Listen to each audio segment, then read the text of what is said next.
Tash. With me today is an esteemed panel of guests and co-hosts. I am delighted to introduce Kass and Mike Lazerow, who I've shared a lot of their content recently on social media through the Kass and Mike social media handle. And I suggest anyone who's listening to this podcast to follow Kass and Mike wherever you consume social media content. And also, I have a returning guest who's going to be my guest co-host, Bradley Tusk, who is the host of the Firewall. He's also the founder of Tusk Ventures and Tusk Strategies, working with tech companies, businesses that face regulatory challenges such as Uber, FanDuel, and many more. Welcome to the show, guys. Hey, thanks for having us. Absolutely.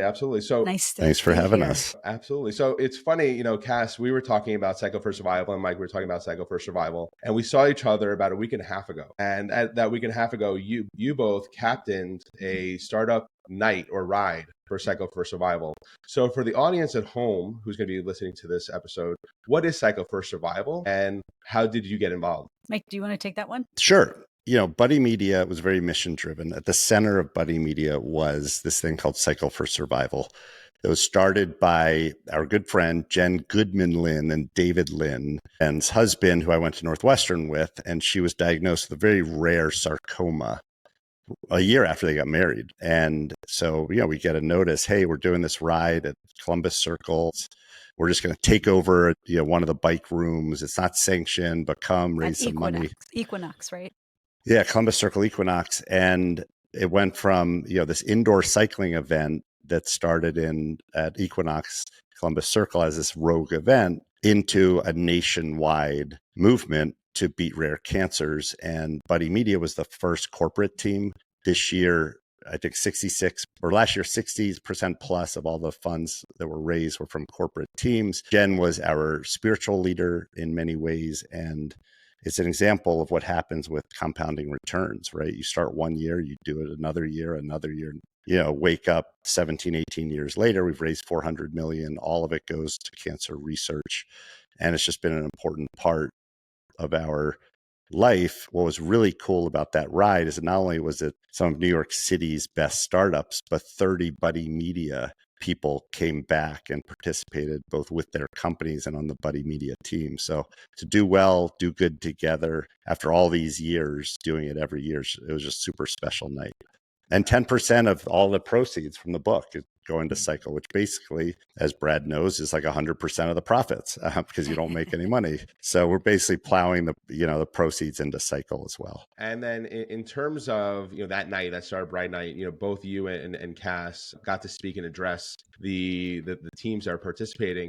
Kass, what was that emotion? Can you tell us that emotion that was going through your mind as you were speaking to and addressing the teams that were at Cycle for Survival at that Startup Ride? Yeah, for that startup ride, it was really cool because Mike and I have invested in, 100 founders over the years, and we got as many as we could were free that night. And then as I looked out into the sea of people on their bikes getting ready to ride, seeing these amazing buddies, we called them buddies back then, the Buddy Media employees, looking back at me after 13 years since Buddy Media was acquired by Salesforce. It was amazing. It was special.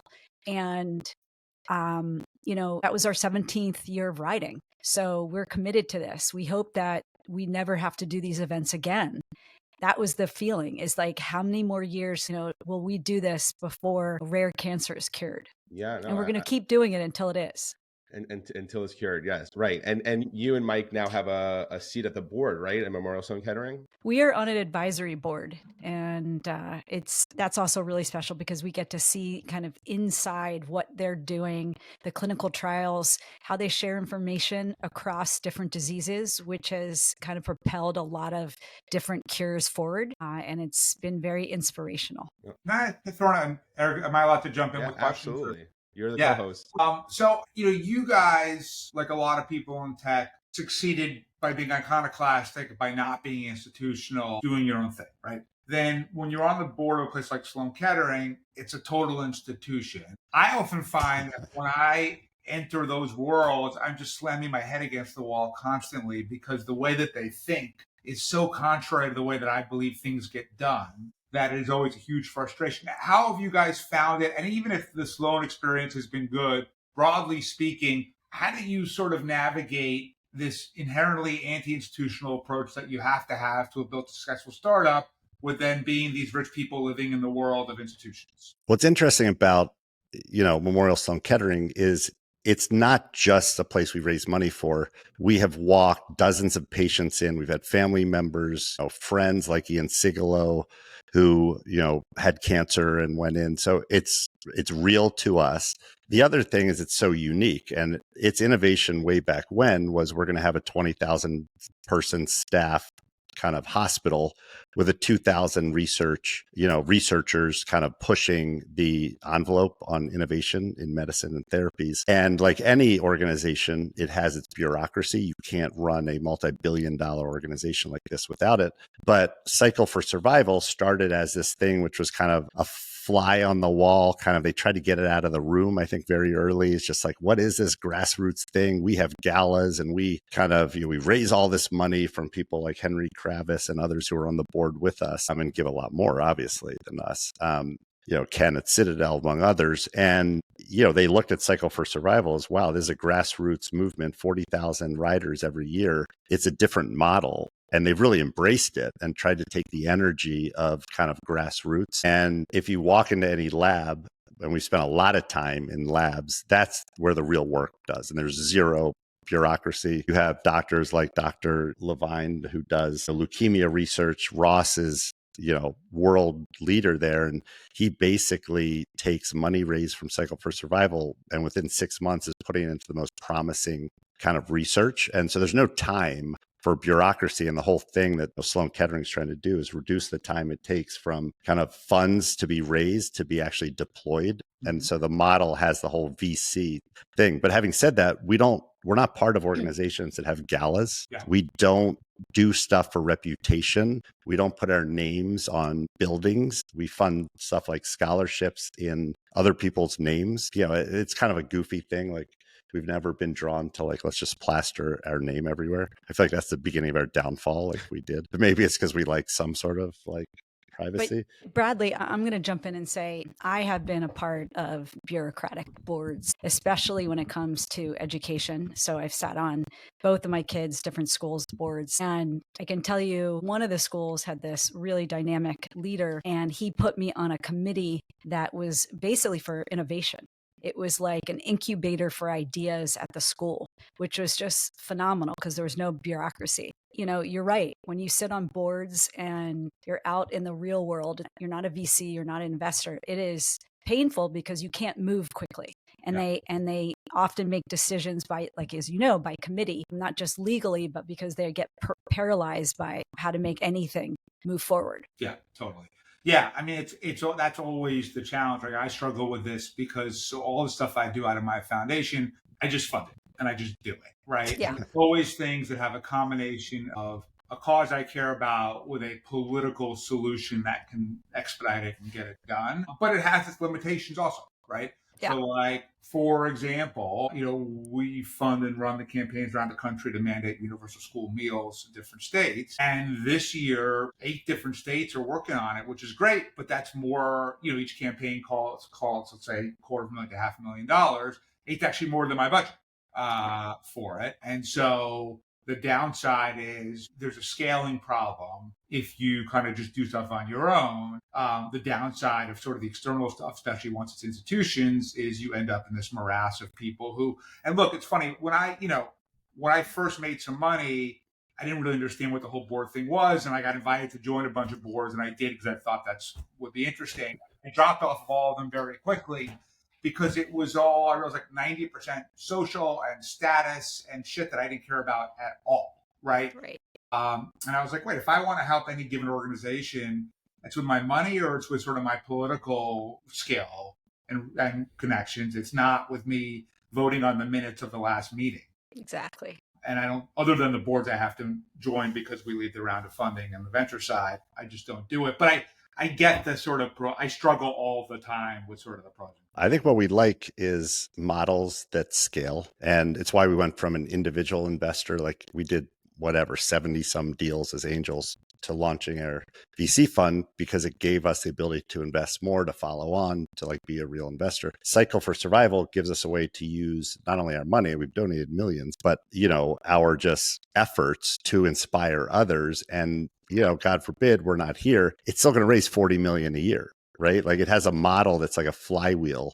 Yeah. And that's why we're attracted to Charity Water. It's why we're attracted to Donors Choose, right? Which is kind of, you know, funding teachers, like projects they needed without any intermediary. So we like kind of innovative models, not just in business, but also in, you know, our philanthropic stuff. We also don't have the biggest check, right? Like, you know, in that world of tech, it's like we're the, you know, we're never going to be the biggest check, but can we make the biggest difference? Yep. So, Eric, I hijacked you. No. Absolutely. No. It's a great, great input. In terms of Cycle for Survival and in terms of company culture. So Kass, when you were at Buddy Media, you were running the operations. You know, Mike was a visionary. He was a salesperson, right? And you were really trying to develop a culture. Like you just said, you know, the ROI of a great culture is 30 buddies coming back to a Cycle for Survival event. That's right. 12, 13 years after the business sold to Salesforce. Why was this? And this is what I struggle with is corporate social responsibility.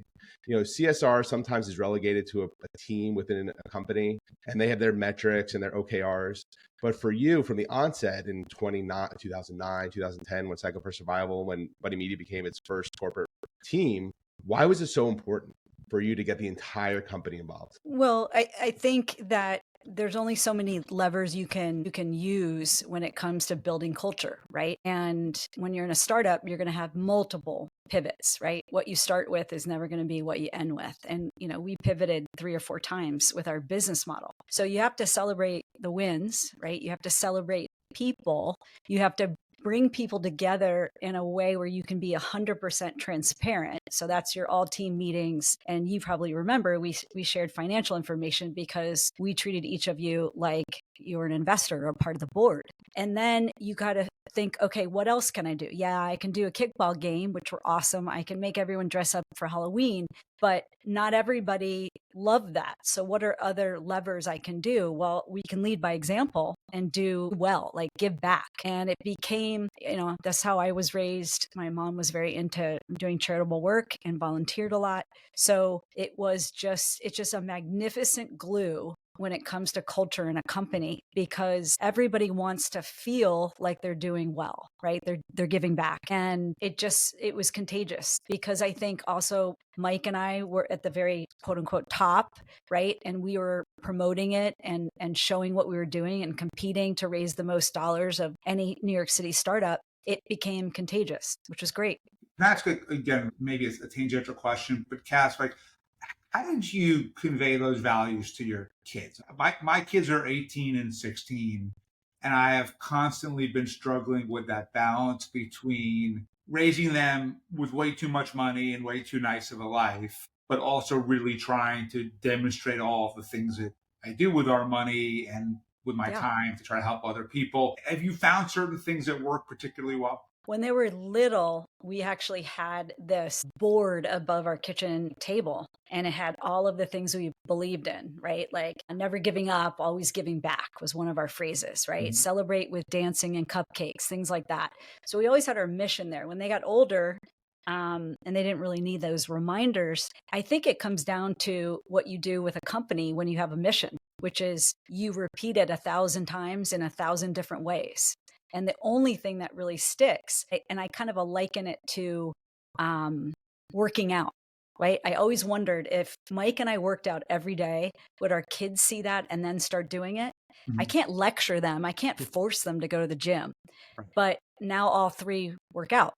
And, you know, they're 17, 20, almost 21 and 23, and they're doing it. They're doing it on their own. So I think modeling is a big thing. But, you know, here I am raising 3 kids with Mike in New York City, where everything's about immediacy, and they see how much money, like we go on nice vacations, but when they're on their own, they're not going on nice vacations. And they have I'm very strict about allowance, right? And, you know, we put a lot of different boundaries when it comes to money and what you can spend. And each kid, I don't know about your kids, it's funny to watch how the 3 of them are all different when it comes to money. Totally different. And by the way, money and so many other things. 2 kids or 3 kids in your case, same household, same everything. Raised totally, the same. yeah. Yeah.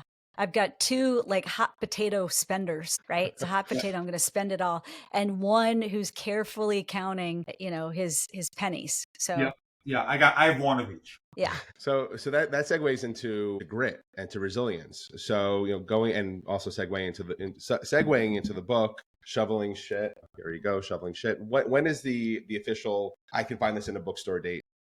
June 3rd. You can pre-order it now and at shovelingshit.com, but it's coming out June 3rd. June 3rd, and Hey 10%. guys, by the way, I don't know if it's helpful or not. Maybe you let it spread out. But I own a bookstore on the Lower East Side, and we've got an amphitheater. And we have authors all the time. So if you're Yes, looking, please. we'd love Please. Yeah. Thank you. Love that. Separately, we'll just email me if you can remember, Great. and I'll connect you to the head of the events, and Person. we'll have you guys in for a day. Yeah. Awesome. See, making Thank you. connections. Making connections during a podcast conversation. I love it. No, I think it'll probably be a great event. Thank you. Yes. Yeah, sure. Absolutely. So in the book, you talk about resilience, right? You talk about grit. And one of the questions I sent to both of you was about GolfServe and golf.com, which is a company you founded, you scaled, you sold it to Time Warner. And then that was a year or two prior to founding Buddy Media. And my question, Kass, and to Mike, was around resilience. If for an entrepreneur, for a founder, is resilience something that you're born with or something that you can learn? Because I read that anecdote in the book and I'm like, holy shit. 9 out of 10 people would just say, you know what, F it, I'm done. I'm done. Yeah. So can you walk me through that resilience gauge that you were able to pull so quickly and effectively to get you from a GolfServe 1 to GolfServe 2, and perhaps provide some context in terms of how you got from 1 to 2? Background was, I had this idea to track your online handicap and all your stats as a recreational golfer. And Mike had the idea to create it and syndicate all that content to all the major sites. Right. This was 1998 to 2007 where we ran it. We started in fall of 1998. And by December 23rd, 99, we were acquired by chipshot.com. And Chipshot made custom golf clubs in Silicon Valley. And very expensive place to do it, but they were backed by Sequoia and they had this promise of going public. So they bought us for I don't remember, was it like 15 million in stock or something like that. And they had their S1 filing and they were ready. They were doing it in April 2000. And as you guys know, if you probably remember, that's when the big crash happened, right? So they call us up in March and say, oh, by the way, Sequoia pulled out and we have no more money for you, right? We have nothing. And we didn't own our bank accounts anymore. So those were closed. So they're we can't pay payroll. Sorry about it. And I think what propelled me forward is, and Mike will know this very well, and maybe Tashi will too. Mm-hmm. I am very competitive. So I actually hate to lose more than I love to win. Okay. So I just felt like there was just this massive mark on my resume, if you will, or my career path, whatever you want to call it. And I was not going to go down without swinging. And Mike and I mustered up, with our other co-founder, Mike Casper, and we just hit the road and redid the round of fundraising. It took a while. I remember coming to New York City and sleeping on my aunt's pullout right next to a Murphy bed with Mike Casper, our other co-founder. And that's the grit that you need and that resilience to shoveling shit, right? So as an entrepreneur, you're always shoveling shit. This was a big load of crap to throw in our face. I agree with you. Most people would have folded, but I just didn't think that was the end of our story. Mm-hmm. Let me ask you guys a question on that, which is, who should not either be a founder or try to raise venture money? I find that all the time people pitch me, and what I want to say to them, since I do say to them, is this isn't you, right? Either clearly your personality, or this is not going to be $1 billion business, but if you just bootstrap it, you can make a really nice living, or whatever it is. So you define, Kass, the personality of someone who can do it well. What's the inverse? The inverse is someone who's incredibly arrogant, thinks they know everything, doesn't know what they don't know. Yep. They have no understanding of that leadership means they're going to be smarter people in the room, that you're going to have to delegate and rely on others and empower them, right? You're never going to be able to scale if you still micromanage everything. So I think that defines someone who shouldn't get into this business of entrepreneurship. And I think we talk about this a lot, right? Because it's what we do, early stage. Mm-hmm. And there's something about the humble founder who has proven an ability to build a network of people around them, even if they're not employees. Someone who has actually like led a charge and done something. If someone went to Harvard Business School, if they worked at MTV.com, it probably should not start a company. Like those are like, if you think of MTV, they should have been Spotify. They should have been YouTube. They should have been, but like they were sitting there taking a paycheck, and there are a lot of them because they hired a lot of people. And so, and then Harvard Business School, I think it produces smart, networked people who are a little entitled, and it's all about them, right? I've learned that the hard way. Yeah. I like Oswego. I like Arizona State. So I have in my fund a no HBS hiring policy because I had to fire the last two. And the thing is, to your point, like, let's say they have 3 more IQ points than the person at Oswego. We're not curing cancer. The people at Sloan Kettering are, but we're not, right? And so, like, the entitlement is so much more harmful than the extra couple of IQ points are helpful. That, like, I teach at Columbia Business School, and I made my students really upset because I said, you know, none of you are going to be billionaires. And they said, what do you mean? And I said, well, you're too risk averse. I said, if you'd be doing the thing right now, you wouldn't be here hedging your bets with me. And they were all very offended by that, but I do believe. Well, listen, prove me wrong, right? Yep. Like Kass and I, you know, I still know every VC who pulled term sheets from us, the very big ones who basically gave us a term sheet and then pulled it back for various cockamamie reasons. I was more motivated by that than the idea of making a ton of money. And so, you know, I think what people don't realize is the, you know, and really what the book is about is there's no worse way to spend your day than being an entrepreneur. You show up, shit hits the fan, you never know what's going to go wrong. People are quitting, you're running out of money. And I'm not talking about just tech. I mean like restaurants and hair salons and everything. Like really owning it is not fun. And it's the fucking best way to spend the day because it gives you your purpose, your passion. So it's called Shoveling Shit, a love story, because it's not only our love story, it's this universal love story between the entrepreneur and suffering and loving suffering, loving the hard work. And people are asking all the time, like, why do you guys work so hard? You're doing like content, you write a book, you have private equity business, you got a VC business, you kind of take our calls whenever we call, you're doing Cycle for Survival, you got 3 kids. Like it actually stresses me out when I think about it. It's what we do. It's just what we do. We love it. I don't know why. Like, I don't know why we love to suffer. I do know that sitting on a golf course or beach, whatever, is just not us. So we suffer.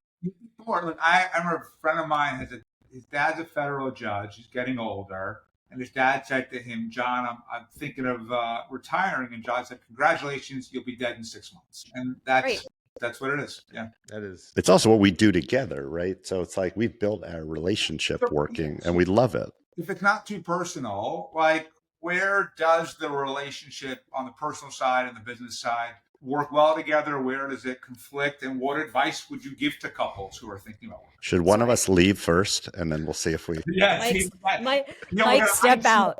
One of you drop off, we're going to isolate you for this right, one. exactly. Prisoner's dilemma. I love it. So we say this all the time, that when you pick a co-founder, right, it's like getting married, right? They're the first people that you text in the morning, you text them before you go to sleep about what's going on with work and what you've got to do. So picking a co-founder is really big. I couldn't imagine working with anyone else because I trust Mike implicitly. And so we have very different skills. We don't overlap at all in work. And the 2 hardest things that we've ever done and that cause any kind of argument are raising kids because we're in the same lane. So parenting is just very tough for us. And then writing this book was tough because we had to do it together. And usually it's like he comes up with the idea and then I execute it, but both of us were writing. So I recommend, to answer your question, with co-founders that you've really got to get on the same page. You've got to understand when you're picking someone, it can't be someone who you love talking to. It's got to be, they have the same work ethic. They understand the mission. They understand what this is going to take. It's always on 24/7. And then don't have overlapping skills because you will have paralysis when it comes to decisions and you'll start to micromanage each other. And you also have to build in, I think what we did well is even with really young kids, when we could afford it, just had standing babysitters. So Wednesday night and Saturday night was date night, force us to get out, even though sometimes we'd talk about work. Like we would do stuff with other people. We would get out of like our lanes. And we also both have independent interests. So like I do a lot of stuff myself. She does a lot of stuff or less. It's harder for mom, so we can get into that. But like it's easier for me to turn off my head. And we've had to work on, making sure that the relationship doesn't get consumed by work. When we sold, I remember this feeling so vividly. The day we we announced the sale to Salesforce. Tash, I don't know if you remember, like in that, what turned into the Trump like hotel in Soho, we had that like ballroom. Yeah. And like I get up on stage and everyone's like clapping and whooping. It was like the biggest exit in New York in like a decade and blah, blah, blah, blah. We were so burned out, miserable, fighting like crazy because like we had offices in Singapore and I have to go there for 36 hours. And then, London and San Francisco. And like we went from zero to Mike, and you had adopted a puppy. Yeah, and I got a puppy, but like we went from 0 to 50 million ARR in like 3 years, and we were just at each other's throat. And that's not something I would wish on anyone, but it forced us to like unpack it and figure it out. At the same time, we knew we were the luckiest people in the world because the timing of the sale and the amount that Salesforce overpaid for it, yes, I said it publicly, was significant. It was a different time. Social media was the AI of the time.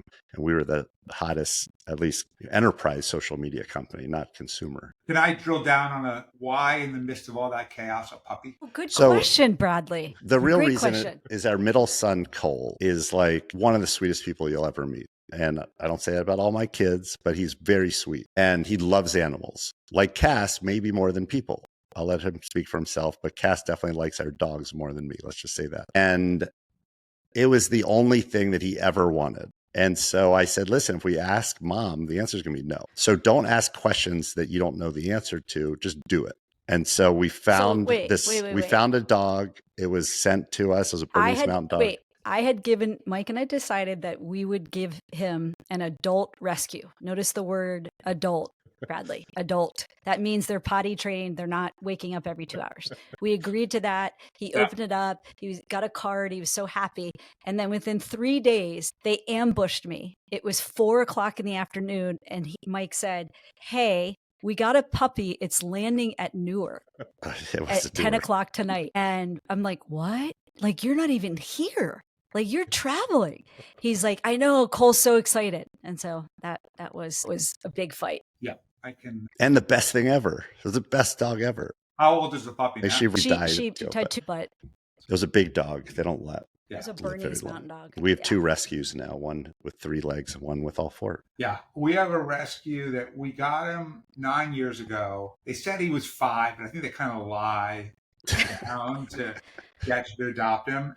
It's interesting. He's 14 or 15, depending on where we think he might be. And he's kind of just sort of keep going, right? I mean, he sleeps mainly. Our walks are like a block or 2, but it's sort of amazing. Like, it'll be interesting to see if he outlasts. My youngest is in 10th grade. He's got a couple more years till college. Yeah. Let's see who lasts at home longer. Well, it's interesting that Cole's dog died after literally a couple months of Cole going to, that's one of our dogs, Cole going to college. So yet again hijacked. No. These are great questions, and it goes back to the co-founder. Mike. Shape Matrix was a case study in selecting the right co-founder. If you're going to start a business with someone else, what are the things that you should avoid when selecting a co-founder? Yeah, that's a liberal use of case study. I think it's a case study in disaster in terms of how to pick a co-founder, or the opposite, right? We tell the story in the book of something we haven't talked about a lot, which is I started a company with a friend. And the friend was a very well-known artist who we still love as a friend. But we hadn't talked about like division of labor. And it came out of his art. So it was a project that was a new visual language based on the 8 basic shapes that basically let you encode data into 2D and 3D shapes and had a lot of security implications and other stuff. And we just, out of the excitement and I think hubris on my part of thinking, I could make this into something, because you make a little money and you think you're a genius, but you're the same old schmuck that you were when you were poor, right? And so it wasn't a great fit. We actually had a board meeting today and I kind of resigned from the company because I have plenty of other stuff and I got a lot of good out of it. So my partner in the venture business and just people we've met, but from a business standpoint, it hasn't been great. And so we should have looked at kind of how hard do you want to work? moral and ethics. Not to say that, we're different there, but in terms of like, how we communicate that, we're always very transparent with investors. He'd never had investors. I think it was ridden by, there was a lot of fear, that came out of that. Even though most of the investors were ones I brought to the table, ultimately just vision for what do we want to do with this? And I'm all about focus. So, as you'll read in the book, like there's nothing more important for anyone really, but really for a startup with limited resources, got to be focused. You got to focus on the right things. And are there any things you should focus on that are going to get in your way, right? And the example I constantly use is like Facebook went public without a mobile strategy and the stock went down 50%.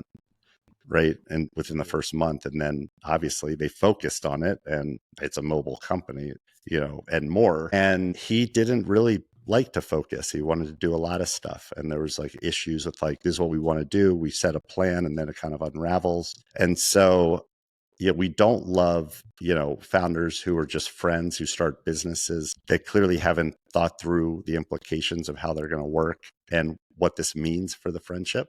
The nice thing about being married to your co-founder is communication is pretty easy because you both know what's going on and you've shared financial interests. And there's nothing better than aligned incentives, financial incentives. And so when golf.com went sideways, Kass and I are like, oh, it's either this or another job.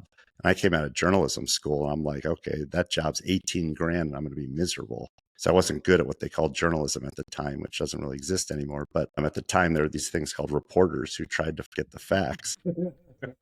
And let's just say I wasn't very good at getting the facts and I wasn't good at spelling. And the idea that I was going to go back to that scared me so much. I'm like, we got to find this money. And we networked really hard and landed at Medina Country Club with a bunch of people who liked golf and were like, just let us speak. And we raised like $1 million in the room, thanks to Keith Bank and, Bill Weaver, may he rest in peace. And so it's kind of like so much of this is luck, picking the right people to be around you and just enduring, like stay alive. Like good things will happen if you're focused on the right things and just stay alive. Right. It's focus, staying alive, feeding the baby, right. Keeping your business afloat. I want to be cognizant of time. And I want to end this conversation because Mike, you brought up a thought from the past about pivoting when you perhaps may see your death, your demise, right? And the question really is rooted in like why, and again, this could be applied to starting and scaling a startup, but also business, personal life. Why are we able to do the impossible only when our backs are against the wall? So it's basically the topic. Like we wrote this book and then we're like, okay, this is what it's about. It's about kind of how you operate with fear, uncertainty, and doubt. So no one has more uncertainty and fear than an entrepreneur. It's dark. You're walking around a room, banging your head against the wall. You're just trying to find light somewhere. Like, where is the door that gets me into like a room that I could like see my feet? Right. And so, when you see your death, a lot of the stuff that you worried about or that I worried about, I almost died twice, heart failure. I have an artificial heart valve, completely rebuilt. Those fears just go away. And I talked to, whether it's Rick Elias, who was in the plane that went down in the Hudson. You come out of these like life or death situations and you're like, what's the worst thing that can happen? Like, I'm alive. Okay, we go out of business. Great. What happens is in your gut, the right decision, right? Oh, we got to pivot because like customers don't want it. Everyone thinks it's stupid. I've had like a lot of those, like at Buddy Media, AceBucks. Remember that? The worst idea in the history of ideas. Well, on what? It was a Facebook-wide currency loyalty program. So it's like, no one's had reinvented Amex points. So let's just do it on Facebook, right? And it was like a miserable success or failure. And it's a failure, but the next 2 weeks you're talking yourself out of it. Well, I raised money on it. Like, what's my mom going to think? Like, I have all these employees that know loyalty programs. Versus like, these people are gone, try something new, right? And so fear is just so crippling. And I see it with our entrepreneurs like almost every day. It's like, well, is that you talking or are you just scared about what you think is going to happen, which is usually the boogeyman? Because no one's sitting around saying like, I wonder if Eric Tash has failed today or succeeded. Like no one fucking cares what we're doing. Everybody, that's the thing we have to realize. everyone is focused on themselves. Yeah. Life is No one complicated. cares. So right, and also, by the way, there are so many ways to also drown out the noise, right? Like, you know how I don't get upset about what's said about my social media. I don't use social media. Whatever the fuck you want, it doesn't matter. I'm not going to see it, which means it doesn't matter. But that is such a hard. I mean, I don't think I realized that till I turned 50. Right? It took me so long to figure that out. Well, what was that, last year? Yeah. You figured it out? Yeah. I mean, I was a very anxious kid. I wanted to be older than I was. I wanted to be, I wouldn't say successful. I didn't want a job where I sat behind a desk. So other people took like teen tours and stuff, and I worked. And I liked working. I shoveled snow when it snowed and made money. And I always had money in my pocket that I made, right? Even at UI or at Northwestern, I was living with Seth Meyers. And like every day, 4 a.m., I'd have to get up and get this wire set up. He talks about this. And, but then like the weekend, I had some money in my pocket. I was like, okay, this is cool. I'll buy the beers. And so I was driven, but I also was like just scared of what people would think always. And then when I almost died at 19, it was like, fuck it, let's go. And I don't know what it was. My mom talks about it. Like I came out of surgery a different person, just telling a story about how like, my girlfriend at the time got kicked out of the hospital because she was like visiting me, let's just say inappropriately. And the nurse called my mom. She's like, that guy, like he would never have done that. Like, that's not my son. He's like, oh no, she's in there. And they're like, let's say doing more than kissing. Okay. And I was like, whatever. If I die, I die. What a great way to go. I'm like hooked up to wires. I've like beeping sounds. It's like I'm a special needs boyfriend. And open heart surgery scars. Oh yeah, like totally wide open heart. But it's like, whatever. They said I got to move around to get the heart back. Yeah, you're just following doctor's orders. Yeah. So I didn't care. I like literally the fucks that I cared about were gone right after surgery. I don't know why. And then I started talking to all these people about it because I gave a speech for one of Scott Galloway's events on death and the pivot. And all these people I talked to are like, oh yeah, like it was the best thing that ever happened to me. Like I flatlined for 8 minutes and like I'm a different person. I don't founders in my portfolio that both died. Yeah. One's really successful and one's okay. But still, they don't care. The one that's not successful is like, whatever, dude. Yep. He's alive. Very wow. But again, a totally new perspective on life and what life may throw at you. Just keeping everything in perspective. Mike, Kass, Bradley, it's been a pleasure speaking with you, all three of you, this afternoon. Once the episode goes live, I'll include a link to shufflingshit.com. Thanks. Follow Kass. Follow Bradley on LinkedIn. Right? You're on LinkedIn. Yeah. On your social media. Yeah. Follow him on the street. Follow him on the street. Yes. Yes. Sit in the trees outside his house. Exactly. Stop, Mike. Exactly. So I'll include links, of course, to Bradley's podcast Firewall, and let's keep the conversation moving. June 3rd is when the book is coming out. Yeah. Thanks. P&T Knitwear, Thanks, Lower East Side. We'll get something on the books. That'd be awesome. That'd be awesome. All right. Yeah. Thank you Thanks, all. Cash. All right. Awesome. And Brad, I'm going to reach out. We'll plan.